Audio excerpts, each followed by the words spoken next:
Bali would producers ایسی فلمی نام کے حقوق محفوظ کروا رہے ہیں جن سے پاکستان کے ساتھ حالیہ 4 روزہ جھڑپ کے بعد ابھرنے والے حب الوطنی کے جذبات سے مالی فائدہ اٹھایا جا سکے۔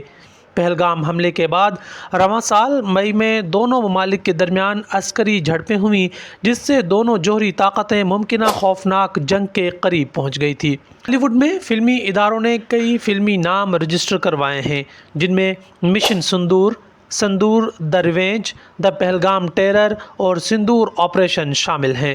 ہدایت کار اگنی ہوتری کا اس بارے میں کہنا ہے کہ یہ ایک ایسی کہانی ہے جو سنائی جانی چاہیے۔ اگر یہ ہالی ووڈ ہوتا تو اس پر 10 فلمیں بنا چکے ہوتے۔ لوگ جاننا چاہتے ہیں کہ پردے کے پیچھے کیا ہوا۔ ہندو قوم پرست اگنی ہوتری کی 2022 میں ریلیز ہونے والی فلم دی کشمیر فائلز جو 1990 کی دہائی میں کشمیری ہندوؤں کی نقل مکانی پر مبنی تھی، باکس آفس پر کامیاب رہی تھی۔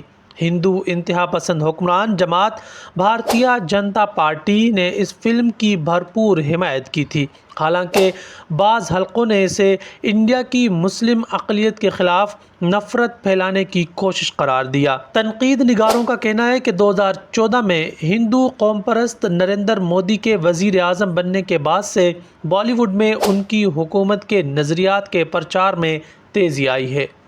فلم نقاد اور اسکرین رائٹر راجا سین نے کہا ہے کہ فلم ساز موجودہ حکومت کی ہم آہنگ پالیسیوں کے باعث خود کو زیادہ بااختیار محسوس کرتے ہیں۔ انہوں نے انڈیا اور پاکستان کے درمیان حالیہ جھڑپ پر طنز کرتے ہوئے کہا کہ ہم نے جنگ چھیڑنے کی کوشش کی اور پھر صدر ٹرمپ کے کہنے پر پیچھے ہٹ گئے، اس میں بہادری کہاں ہے؟ فلم ساز انیل شرما جو قوم پرستانہ فلموں کے لیے مشہور ہیں نے پہلگام حملے پر فلمیں بنانے کی دوڑ کو تنقید کا نشانہ بنایا۔ یہ بھیڑ چال ہے، یہ موسمی فلم ساز ہیں، ان کی اپنی حدود ہیں۔ میں کسی واقعے کے انتظار میں نہیں بیٹھتا کہ وہ ہو اور پھر فلم بنا دوں۔ ایک موضوع خود دل کو چھوئے تب جا کر سینما بنتا ہے۔ انیل شرما کی 2001 میں ریلیز ہونے والی غدر ایک پریم کتھا اور 2023 میں اس کا سیکول غدر 2 دونوں میں سنی دیول نے مرکزی کردار ادا کیے بڑی ہٹ ثابت ہوئیں۔ بالی ووڈ میں اکثر فلم ساز قومی دنوں جیسے یوم آزادی یا یوم جمہوریہ کے موقع پر اپنی فلمیں ریلیز کرتے ہیں تاکہ حب الوطنی کے بڑھتے جذبات سے فائدہ اٹھایا جا سکے۔ مثال کے طور پر رتک روشن اور دیپیکا پاڈوکون کی فلم فائٹر انڈیا کے یوم جمہوریہ سے ایک دن پہلے 25 جنوری کو ریلیز ہوئی۔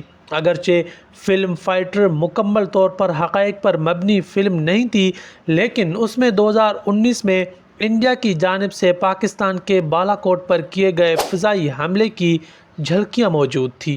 فلم کو کامیابی ملی اور اس نے انڈیا میں $2 کروڑ 80 لاکھ کمائے، جو اس سال کی چوتھی سب سے زیادہ کمائی کرنے والی ہندی فلم بنی۔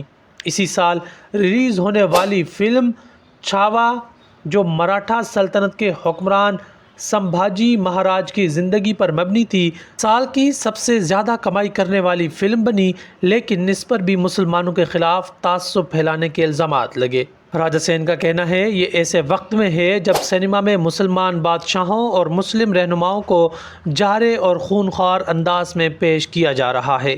یہ وہ موقع ہے جب کہانی سنانے والوں کو سوچنا چاہیے کہ وہ کون سی کہانیاں چن رہے ہیں۔ انہوں نے مزید کہا کہ فلم ساز حکومت مخالف موضوعات سے گریز کرتے ہیں۔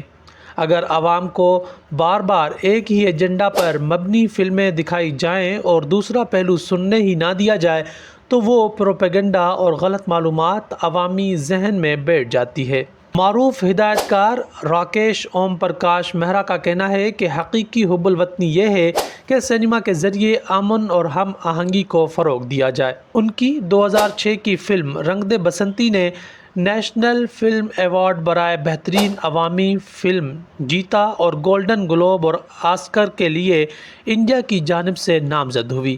انہوں نے سوال اٹھایا، ہم امن تک کیسے پہنچ سکتے ہیں اور ایک بہتر معاشرہ کیسے بنا سکتے ہیں؟ ہم اپنے پڑوسیوں سے محبت کرنا کیسے سیکھ سکتے ہیں؟ میرے لیے یہی حب الوطنی ہے۔